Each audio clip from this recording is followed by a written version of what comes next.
Hello दोस्तों, स्वागत है आपका आज की इस वीडियो में।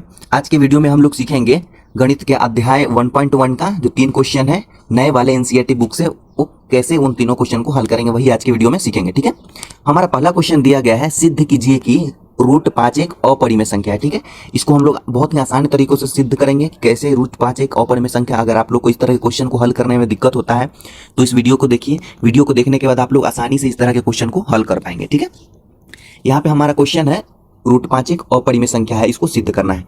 तो जब भी इस तरह का क्वेश्चन दिया रहेगा हम लोग उसका उल्टा विरोधाभास मान लेंगे। ठीक है, जैसे हमारा यहाँ पे क्वेश्चन दिया गया है √5 एक अपरिमेय संख्या है, तो हम लोगों को माना √5 एक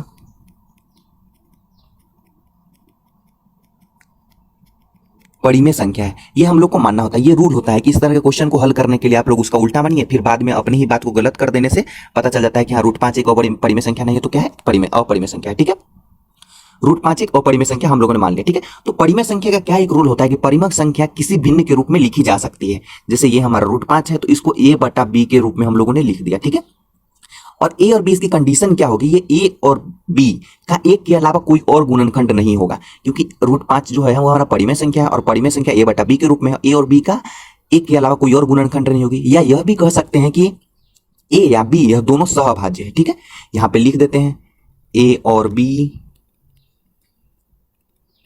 सहभाज्य। सहभाज्य भी कहने का वही मतलब हुआ, यह एक के अलावा किसी और का गुणनखंड नहीं होगा।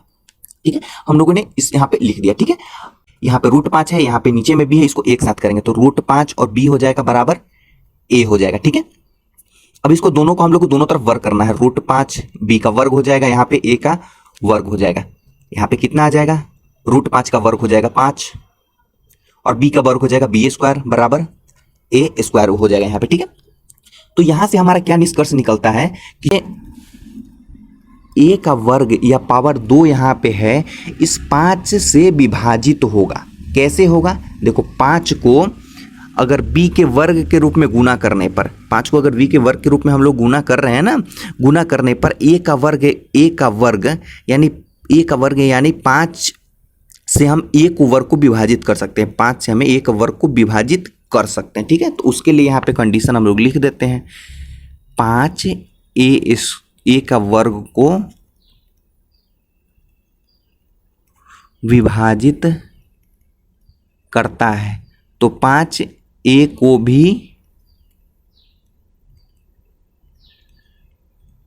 विभाजित करे। ये हमारा निष्कर्ष 1 निकल गया यहां से। ठीक है, अगर यहां से हमारा निष्कर्ष 1 निकल गया। ठीक है, अब यहां पे क्या करना है, यानी अगर a के गुणनखंड किया जाए, अगर यहाँ पे a का अगर गुणनखंड किया जाए तो उसमें कहीं ना कहीं 5 हमें प्राप्त होगा, क्योंकि a जो है यहाँ पे 5 को b के वर्ग के रूप में गुना करता है। ठीक है, तो a का यहाँ पे हमें क्या हो जाएगा, कहीं ना कहीं 5 हमें प्राप्त होगा। a के अतिरिक्त कुछ भी प्राप्त हो सकता है, तो a का गुणनखंड हम लोग करेंगे तो 5 प्राप्त होगा और 5 का गुणनखंड और कुछ ना कोई एक संख्या हमें प्राप्त होगा, तो उसके जगह हम लोग c लिख देते हैं, उसे c लिख देते हैं। ठीक है, तो a बराबर 5c यहाँ पे हो गया। ठीक है, c हमारा क्या है, कोई धनात्मक पूर्णांक है, तो यहाँ पे लिख देते हैं c को धनात्मक पूर्णांक, c कोई धनात्मक पूर्णांक है। ठीक है, तो यहाँ पे a का हमारा a का जो वैल्यू यहाँ निकला है 5c, उसको हम लोग यहाँ पे रखेंगे। ठीक है, तो 5b²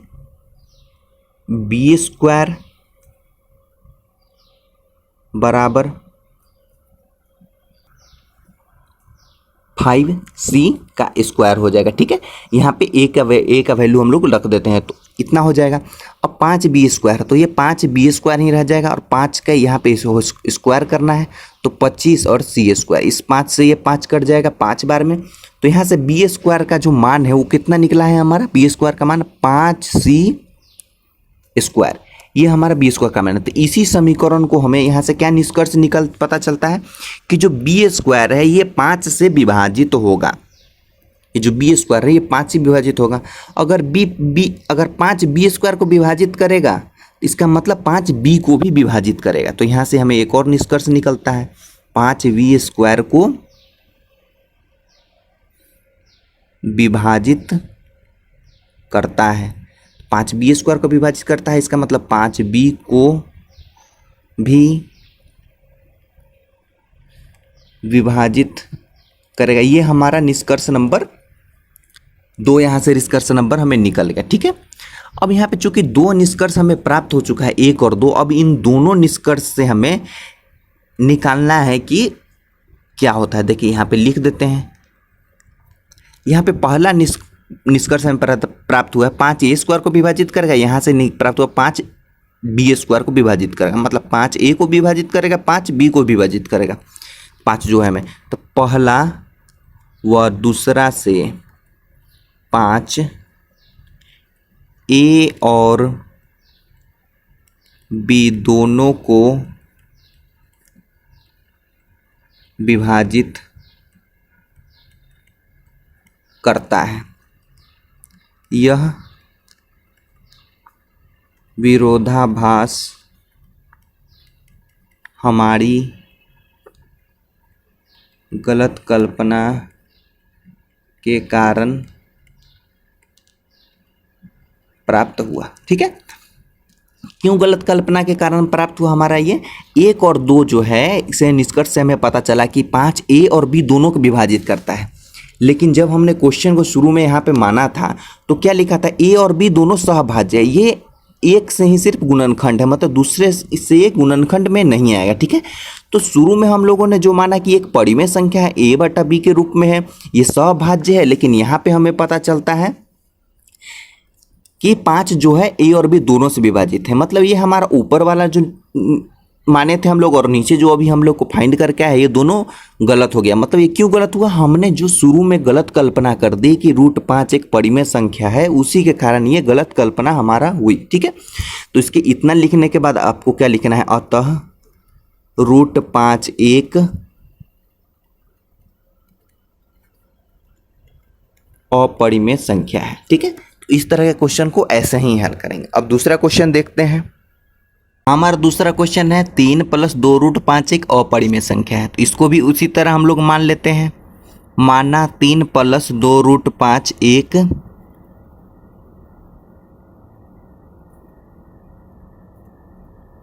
परिमेय संख्या, उसका उल्टा हम लोगों ने यहाँ पर मान लिया। ठीक है, अब 3 + 2√5 परिमेय संख्या है, मतलब ये a/b के रूप में होंगे। इसका एक कंडीशन होता है, a/b के रूप में होगा, a और b का एक के अलावा कोई और गुणनखंड नहीं होगा, या यह भी कह सकते हैं कि a या b दोनों सहभाज्य है। ठीक है, तो यहाँ पे लिख देते हैं a और b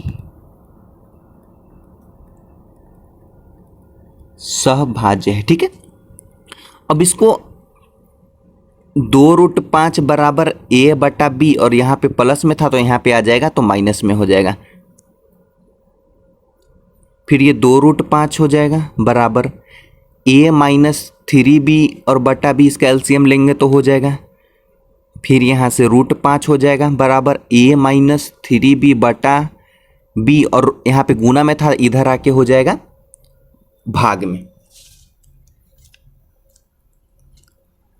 यहाँ से √5 बराबर a - 3b बटा 2b, यहाँ से क्या निष्कर्ष निकलता है, ये जो हमारी संख्या है a - 3b बटा 2b, इसमें a और b जो भी हमारी परिमेय संख्याएं हैं वो बटे में होती है। ठीक है, उससे ऊपर वाली संख्या और नीचे वाली संख्या पूर्णांक में होती है। तो यहाँ से हमें क्या पता चला, ये वाला a, ये वाला b और ये वाला b, ये भी क्या है, पूर्णांक में है। तो यहाँ से हम लोग लिख देते हैं a और b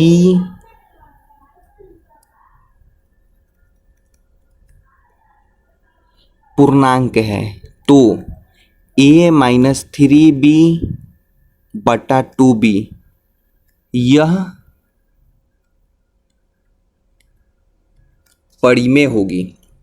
ठीक है, क्योंकि a और b जो पूर्णांक है ये हमारा, तो क्या पता चला इससे a - 3b बटा 2b, यहाँ पे सभी में a और b है, तो ये परिमेय होगी। ठीक है, तो अब हमें क्या, शुरू में हम लोगों यहाँ पे हमें पता चला ये परिमेय है, लेकिन हमारा क्वेश्चन में दिया गया कि अपरिमेय संख्या सिद्ध करना है। ठीक है, परिमेय होगी मानिए, लेकिन यहाँ पे क्या है, √5 √5 बराबर इतना दिया हुआ है ना, तो √5 अभी इससे पहले वाले क्वेश्चन में हम लोगों ने सिद्ध किया था कि √5 एक अपरिमेय संख्या है। तो यहाँ लिखेंगे और √5 एक अपरिमेय संख्या है। ठीक है, तो अपरिमेय संख्या बराबर परिमेय संख्या कैसे कभी होगा? यहाँ पे अपरिमेय संख्या और ये हम लोगों ने भी पता चला कि ये यहाँ से हम लोग निकाले कि ये परिमेय संख्या, अपरिमेय संख्या बराबर परिमेय संख्या ये कभी नहीं होगा। ठीक है, तो यहाँ से क्या लिखेंगे, यह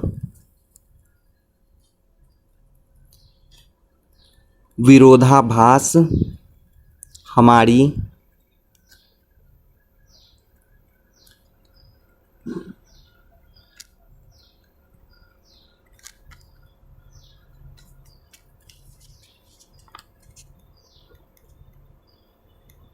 यह विरोधाभास हमारी गलत कल्पना के कारण प्राप्त हुआ है। अतः 3 + 2 √5 एक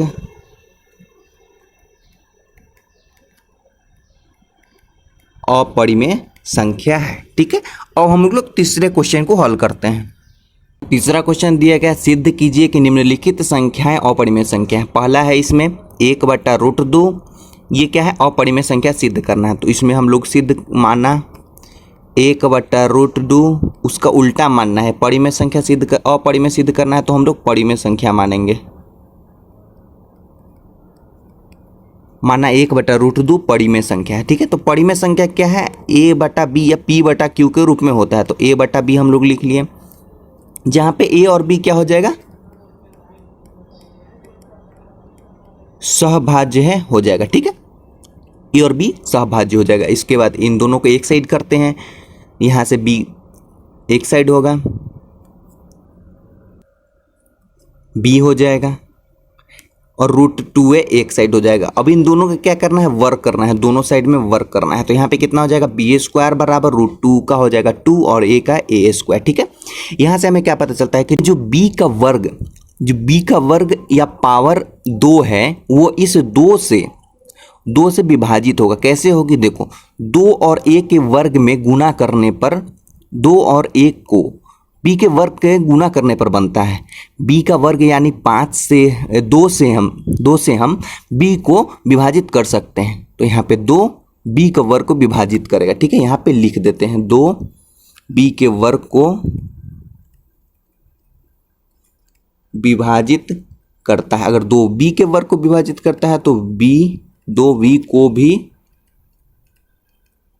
विभाजित करेगा। ये हमारा निष्कर्ष नंबर 1 हो गया यहाँ पे। ठीक है, निष्कर्ष नंबर 1 हमें यहाँ पे पता चल गया कि 2 इतना को विभाजित करेगा। यानी अगर यहाँ पे b का गुणनखंड किया जाए तो उसमें कहीं ना कहीं 2 हमें प्राप्त होगा।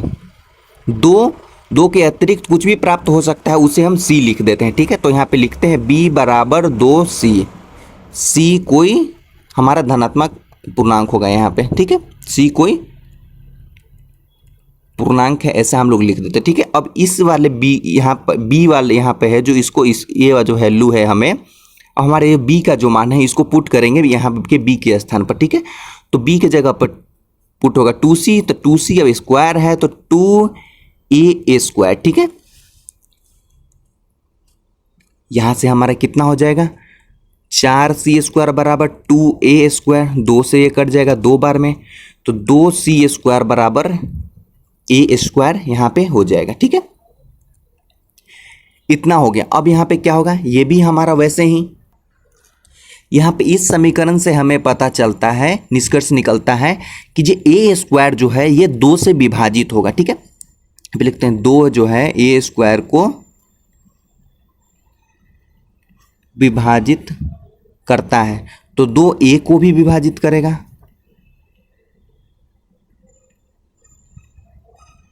ये हमारा निष्कर्ष नंबर 2 यहां से निकल गया। ठीक है, और हम लोग को दोनों निष्कर्ष देखना है। देखिए पहला निष्कर्ष क्या है, 2a² को विभाजित करता है, दूसरा है 2b² को विभाजित करता है, और एक है 2a² को विभाजित करता है। यहाँ पे लिखते हैं हम लोग 1 व 2 से 2a और b दोनों को विभाजित करता है, क्योंकि हमारी कल्पना गलत हो गई। क्यों गलत हो गई? क्योंकि हम लोगों ने यहाँ पे माना था परिमेय संख्या जो a बटा b है और a बटा b सहभाज्य है, इसलिए जो 2 है वो कभी भी a और b को विभाजित करता है ऐसे हमें नहीं आ सकता। ठीक है, तो यहाँ पे हम लोग क्या लिखेंगे, यहाँ पे हमारा विभाजित करता है, लेकिन हम लोगों ने जहाँ जैसे माना है उस तरह से अगर हम लोग निकालते हैं तो यहाँ पे विभाजित नहीं होना चाहिए। तो हमारी क्या होगी, कल्पना गलत हो गई, इसलिए लिखेंगे हम लोग यह विरोधाभास हमारी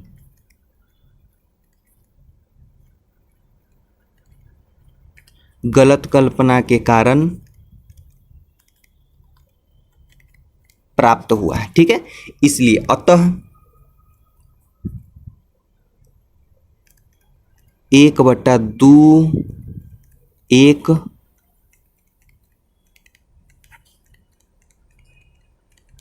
अपरिमेय संख्या है। ठीक है, अब तीसरा का दूसरा क्वेश्चन है वो हम लोग देखते हैं।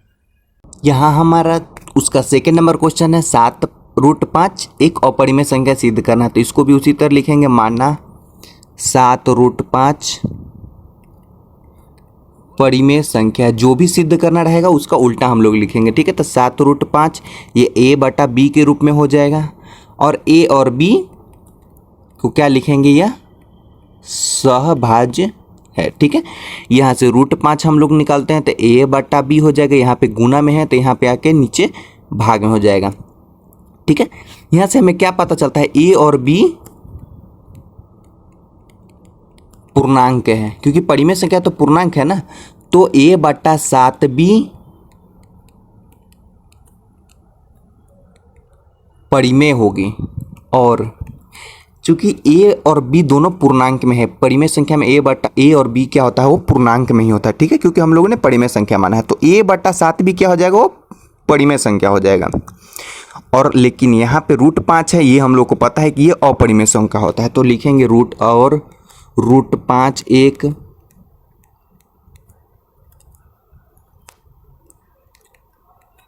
अपरिमेय संख्या है। ठीक है, तो यहाँ पे विरोधाभास हो गया ना, हम लोगों ने जो माना वो गलत हो गया। यह विरोधाभास हमारी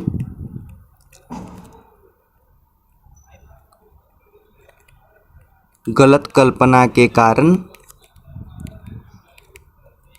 प्राप्त हुआ है। ठीक है, अब लिख देंगे अतः 7√5 एक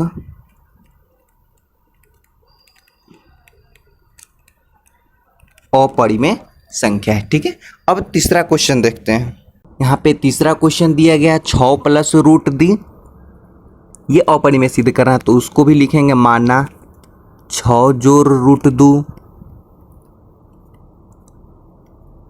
परिमेय संख्या है। ठीक है, तो 6 + √2 क्या हो जाएगा, a बटा b के रूप में हो जाएगा, और a और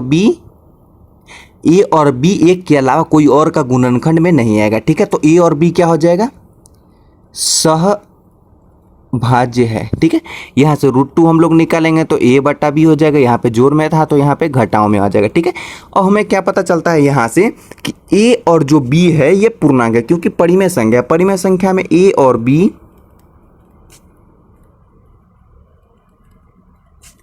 पूर्णांक है, तो a बटा b -6 ये वाला टर्म परिमेय होगा, क्योंकि a बटा b जो है ये हमारे यहाँ से पूर्णांक पता चला, तो a बटा b और इसके साथ में -6 जो है ये क्या हो जाएगा, हमारा परिमेय होगा। यही परिमेय संख्या ऐसे ही होता है। ठीक है, तो लेकिन हमें यहाँ से क्या पता चलता है कि √2 जो है वो एक अपरिमेय संख्या है, क्योंकि हम लोगों ने पीछे सिद्ध किया है। तो हमारी कल्पना गलत हो गई ना, क्योंकि अपरिमेय संख्या बराबर परिमेय संख्या कभी नहीं हो सकती, तो इसलिए हम लोग लिखेंगे यह विरोधाभास हमारी गलत कल्पना के कारण प्राप्त हुआ है। अतः 6 + √2 एक